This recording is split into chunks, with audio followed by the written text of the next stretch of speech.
Ele era o próprio personagem ficcional, porque ele concentrava em si toda a complexidade humana. Então, nenhum personagem de ficção é melhor do que um personagem que concentra tamanhos paradoxos, né? Brasil! Brasil! Brasil!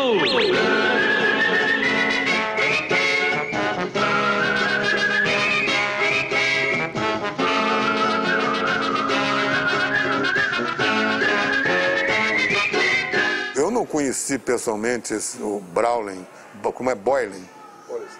Boylensen. Mas tinha ouvido falar. Doutor Geraldo Brown, esse filho da puta tá metido nesse negócio, hein? O filme fazia um contraponto entre a euforia do Brasil na Copa do Mundo e o que se passava nos bastidores e nos porões, digamos, da época do governo militar. E todo mundo também sabia da Operação Bandeirantes, aquela coisa toda. Então, eu criei um personagem que tinha, que tem um nome parecido. Doutor Geraldo Braulen, seu tempo já acabou. Começa a fugir. Pra mim, você é um homem morto. Porque eu queria fazer um filme naquele momento que pudesse ser exibido. Eu li o roteiro, o Roberto Farias me apresentou logo nos primeiros meses em que eu era presidente da Embrafilme, se não nos primeiros dias. Achei que era um roteiro importante, interessante.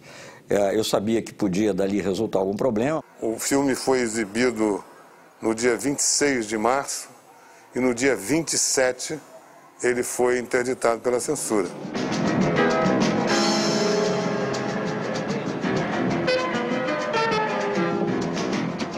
Num determinado momento, quando eu fui, digamos, convidado a me demitir da Embrafilme,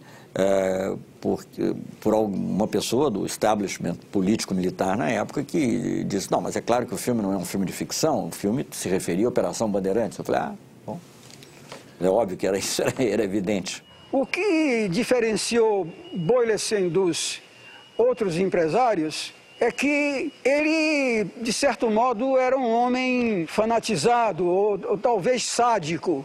Porque os outros empresários se limitaram a dar o dinheiro que pediram e não se sabe o nome deles. Aí começava-se a ouvir que a figura do Boylensen era uma figura controvertida, que ele tinha um papel que extrapolava o simples contato financeiro que os empresários, a ligação que existia entre os empresários ao banco, que ele tinha, na verdade, o prazer sádico de assistir a sessões de tortura e, eventualmente, participar delas. Essas informações foram se avolumando. Primeiro, de que ele recolhia dinheiro, era um dos caixas, um dos tesoureiros desse esquema de financiamento ao banco, e depois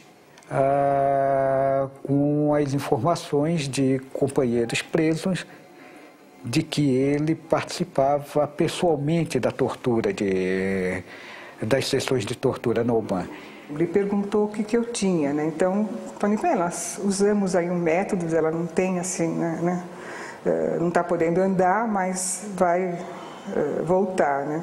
Mais tarde eu vim saber, né, pela descrição física, que era o presidente da Ultragás, né? Que a gente já sabia, sabia antes, né, que ele colaborava com a UBAN. Era dele, do instinto dele. Ele era um cara assim, está entendendo? Um cara que topava esse negócio, gostava disso. Eu me lembro da postura dele assim, bem distante, né, uma pessoa, olhar frio, assim. E achei estranho, porque ele era totalmente diferente, né, do pessoal que ia lá, né, quando era militar mesmo, né. Então, um cara que não tem nada a ver com polícia, nessa faixa, e começar a frequentar, todo mundo fica alertado. Que tortura. Que deve ter havido, houve agora se planejar e botar, inclusive, um civil para torturar. Pô, peraí.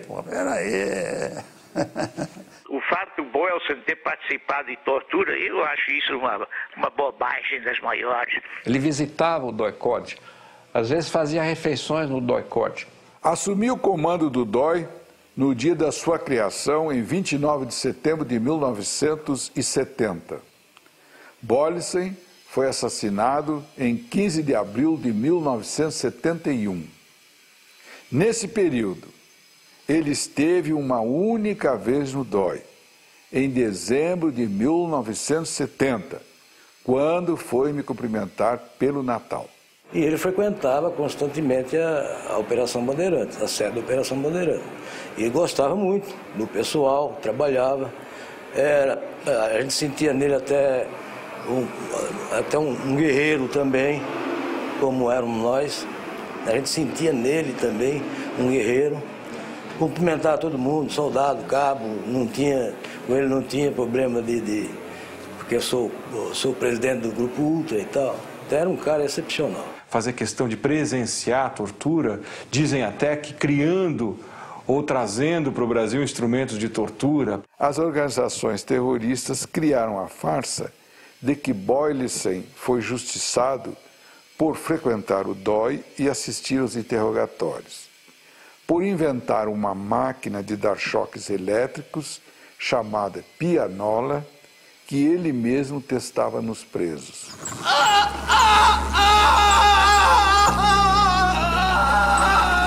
O choque elétrico parece a mim e a maioria dos companheiros a pior das torturas. O choque é corrente contínua, não é um pequeno choque de 1 minuto.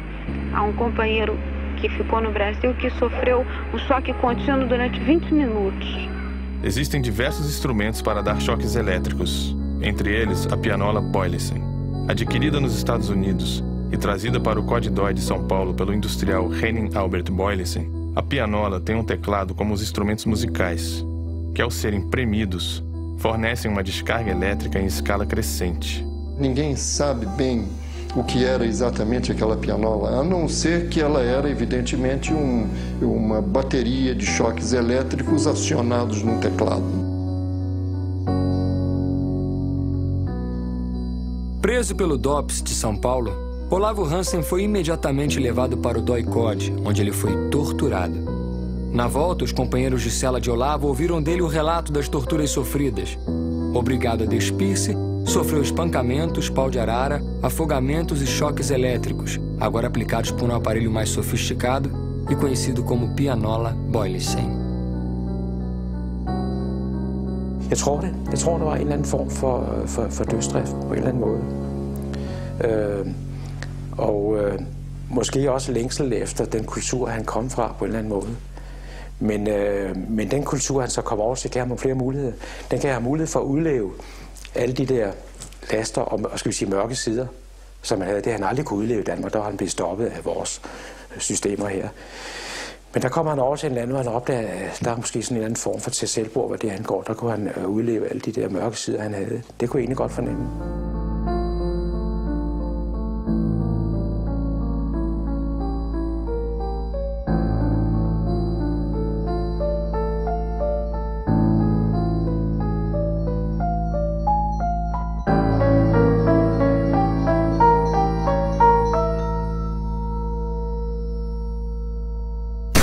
Se fecha.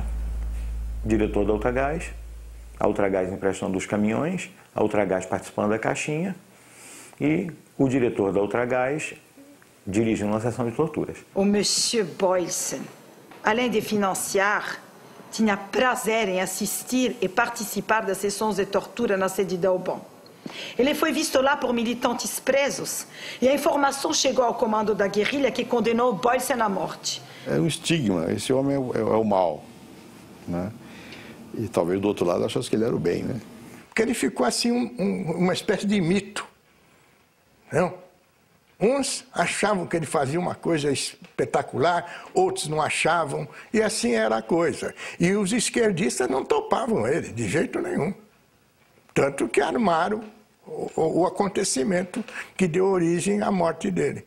Reservado. Declarações que presta Antônio André Camargo Guerra, organização a que pertence, MRT, que em janeiro próximo passado, quando o declarante esteve na Guanabara, recebeu uma relação de 3 nomes: Henning Arthur Boylissen, Peri Igel e Sebastião Camargo, os quais deveriam ser levantados pelo MRT e que tal solicitação partiu de Carlos Lamarca. O